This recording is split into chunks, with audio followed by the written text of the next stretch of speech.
I remember the hum of the conclave's chamber, not a sound in the air, but a pressure, like a storm waiting.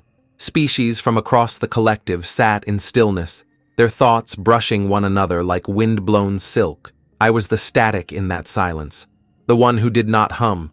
The Viren called it the ritual of clarity, one mind against another. They believed in precision, emotions kept like blades in a drawer, sharp but controlled. Xyrath had always spoken with that same quiet discipline, even when we disagreed. I used to laugh at how we argued. He thought humans were clumsy, emotionally chaotic, impossible to translate. I told him maybe we were just loud in ways the collective couldn't hear. He didn't laugh, but he listened. He once told me during one of our night-long sessions in the Arboretum Dome that he envied how we felt. "You live in noise," he said, "but maybe there is music in it." When the Viren envoy left Earth dishonored, everything fell apart. The collective saw our silence as arrogance. Then came the assault. Psychic winds tore through space, meant to bring us to heel. What they struck instead were Earth's neural firewalls, biotechnological lattice systems, meant to shield our unlinked minds from psychic intrusion. They weren't designed to attack, but the amplification process they used, intended to scatter invasive signals, echoed back our raw emotional current like feedback in a broken sound system.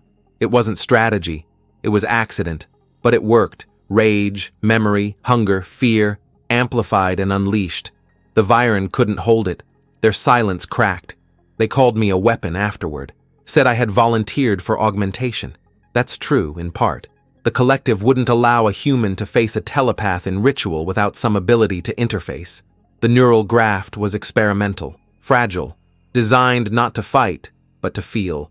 I did it because I believed understanding could bridge divides, maybe even save a friend. They let me see Xyrath before the duel. We sat across from one another in the waiting chamber, separated by a thin veil of psychic containment. His eyes were tired. There was no anger in them, only something quieter. Regret. "You shouldn't have come," he said. "Neither should you," I replied. He looked away. The ritual was never meant to destroy. It was meant to reveal. Then let's reveal something. In the arena, the connection began with a shimmer, like falling into cold water. The observers faded. It was only Xyrath and me, standing across a void lit by memory. I didn't strike. I opened. I gave him the rain first. Earth rain, rolling down old windows, slow and gray. Then my father's hands, trembling as he held my sister, too sick to save. Her laughter, my guilt, the emptiness afterward. I gave him our laughter, his voice twisting around human phrases, stumbling over idioms we both knew made no sense. He once asked what a gut feeling was, and I pressed his palm to my chest and said, "Like this, but louder." I gave him that moment. Xyrath staggered under it, not from force, but from the lack of structure. Emotions unfiled, no neat edges, just raw feeling, like blood on stone. He tried to respond, to shape something back, but his frequency flickered. His precision couldn't hold against the flood. The collective called it resonance failure. Not uncommon in the duel. The ritual, ancient and sacred, carried the risk of total psychic collapse. Participants entered knowing that. Xyrath knew it, so did I. When he fell, it wasn't dramatic. He folded inward like a dying star, quiet, final. His mind didn't break from pain, it broke from understanding. I wept. The conclave ruled in our favor, the Viren signed the treaty. The Lirani reached out to learn. Even the Kurath, ever distant, paused to consider us anew. Humanity, once silent, was suddenly heard. But I didn't stay. I live now on Nira's reach, a colony wrapped in dust storms and soft light.